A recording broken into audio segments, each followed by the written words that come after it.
രണ്ടാമത്തെ പ്രധാനപ്പെട്ട സംഭവം AD 67 ധന്യനായ പൗലോസ്ലീഹയുടെ ശിരച്ഛേദമാണ്. കർപ്പോസിന്റെ വീട്ടിൽ പുതപ്പും പുസ്തകങ്ങളും ചർമ്മലിഖിതങ്ങളുമായി താൻ പ്രാർത്ഥനയിലായിരിക്കുമ്പോൾ ഉടുതുണിക്ക് മറുതുണി എടുക്കാൻ അനുവദിക്കാതെ ഈ കർത്തൃദാസൻ പൗലോസിനെ അറസ്റ്റ് ചെയ്തു, നേരെ റോമിലെത്തിച്ചു.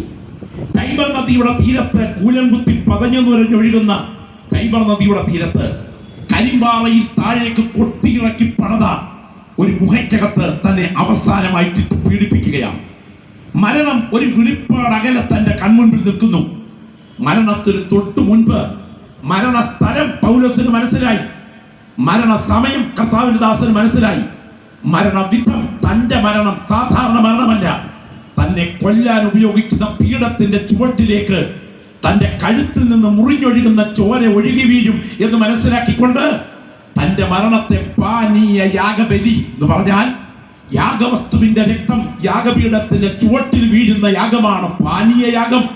അങ്ങനെയെങ്കിൽ തന്റെ ശരീരം ഒരു പാനീയ യാഗബലിയായി തീരും എന്ന് തനിക്ക് മനസ്സിലായി.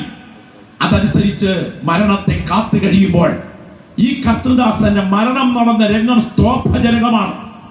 ഈ ദൈവദാസൻ അവസാനമായി കുറിക്കുന്ന ചില വാക്കുകളുണ്ട്. ഏത് കഠിന ഹൃദയവും കരളലിഞ്ഞ് കരഞ്ഞു പോകുന്ന ഹൃദയഭേദകമായ വാക്കുകൾ. കൊടും ശൈത്യം അടുത്തു വരുന്ന, അസ്ഥി മരവിക്കുന്ന, മാംസം കൊച്ചി വിറയ്ക്കുന്ന തണുപ്പടുത്തു വരുന്ന സമയം ഈ കാരാഗ്രഹത്തിൽ ഒരു പുതപ്പ് പോലും പുതയ്ക്കാനില്ലാതെ ഈ കർത്തൃദാസൻ ഒരു പ്രത്യേക ഘട്ടത്തോട് അടുക്കുകയാണ്.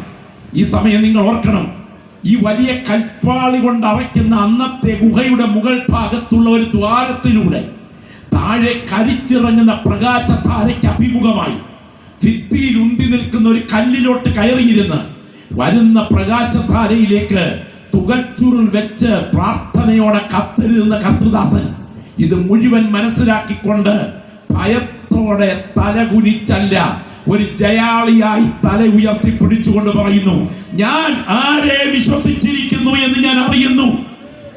അവൻ എന്റെ ഉപനിധി, ആ ദിവസം വരെ സൂക്ഷിപ്പാൻ ശക്തനെന്ന് ഞാൻ ഉറച്ചുമിരിക്കുന്നു. ഞാൻ നല്ലപ്പോൾ പൊരുതി ഓട്ടം തികച്ചു, വിശ്വാസം കാത്തു. ഇനിയും നീതിയുടെ കിരീടം എനിക്കായി വെച്ചിരിക്കുന്നു. എനിക്ക് മാത്രമല്ല, അവന്റെ പ്രത്യക്ഷതയിൽ പ്രിയം വെച്ച ഏവർക്കും കൂടെ. മകനെ തിമോത്തിയോസേ, ശീതകാലത്തിന് മുൻപേ വരുവാൻ ഉത്സാഹിക്കാം. നീ പോരുമ്പോൾ പുതപ്പും പുസ്തകങ്ങളും ചർമ്മലിഖിതങ്ങളും കൂടെ കൊണ്ടുപോരുക. മോനെ, അസ്ഥി കൊച്ചുന്ന കൊടും ശൈത്യം അടുത്തു വരുന്ന ഇവിടെ എനിക്ക് പുതയ്ക്കാൻ ഒരു പുതപ്പില്ല കുഞ്ഞേ. എന്റെ ശരീരം ഞെട്ടി വിറയ്ക്കുമ്പോ പുതയ്ക്കാൻ ഒരു പുതപ്പ് കൊണ്ടെത്തരണം. എന്റെ സദസ്സിനോട് ഞാൻ ചോദിക്കുന്നു, പുതയ്ക്കാൻ ഭാഗ്യം കിട്ടിയോ? ചരിത്രം ഞാൻ ചുരുക്കി പറയാം. ഈ കത്തെഴുതി കഴിഞ്ഞു. ഈ കത്ത് കയ്യിൽ കിട്ടിയപ്പോഴേക്കും ദിവസങ്ങൾ പിന്നിട്ടു. കർപ്പോസിന്റെ വീട്ടിൽ നിന്ന് പുതപ്പും പുസ്തകങ്ങളും ചർമ്മലിഖിതങ്ങളും കെട്ടായി വാരിക്കെട്ടി ദിവസങ്ങൾ മുള്ളും മുരടും മലയും നടന്ന് തിമോത്തിയോസ് റോമിലെത്തി. ചോദിച്ചു, പൗലോസ് എന്ന ഒരാളിനെ അറിയുമോ? പലയിടത്തും തിരക്കി അറിവില്ല. ഒടുവിൽ ഒരു സഹതടവുകാരനെ കണ്ടു എന്നാണ് ചരിത്രം. സഹതടവുകാരൻ ചോദിച്ചു, നിന്റെ പേരാണോ തിമോത്തിയോസ്? അതെ. നിന്റെ അപ്പനായിരുന്ന പൗലോസ്? അതെ, എന്റെ പിതാവായിരുന്നു പൗലോസ്. നിന്നെ ഓർത്തെന്നും കരഞ്ഞു പ്രാർത്ഥിക്കുന്നത് ഞങ്ങൾക്ക് കേൾക്കാമായിരുന്നു. എന്റെ മകൻ തിമോത്തിയോസ് വരും, അവൻ വരാതിരിക്കില്ല, അവൻ വരാതിരിക്കില്ല എന്ന് ഇടയ്ക്കിടയ്ക്ക് അദ്ദേഹം പറയുമായിരുന്നു.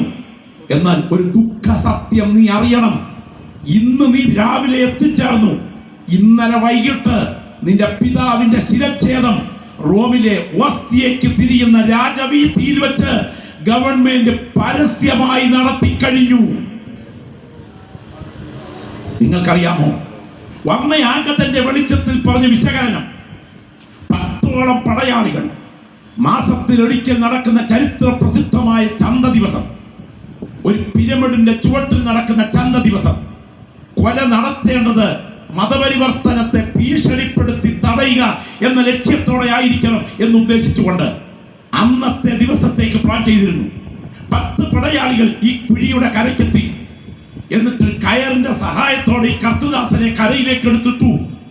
5 പടയാളികൾ ഒരു വശത്ത് നിരന്നു.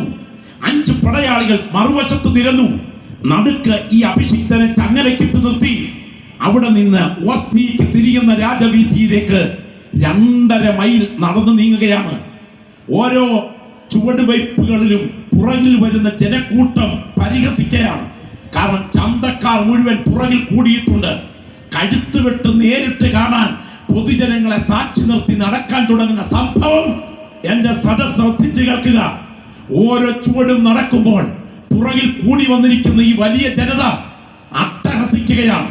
റോമൻ ദേവന്മാരെ പുകഴ്ത്തിക്കൊണ്ടും താൻ പ്രസംഗിച്ച ക്രിസ്തുമാർഗത്തെ ഇകഴ്ത്തിക്കൊണ്ടും ഇലത്തലപ്പുകൾ വലിച്ചു മുകളിലേക്ക് എറിഞ്ഞും മണ്ണ് വലിച്ചു മുകളിലേക്ക് പൊന്തിച്ചുമൊക്കെ പരിഹാസത്തോടെ ഇരമ്പി അടുക്കുമ്പോ ഈ കർത്തൃദാസന്റെ ഉള്ളിൽ തുള്ളി തുടിച്ച ചിന്ത എന്നാണെന്ന് നിങ്ങൾക്കറിയാമോ?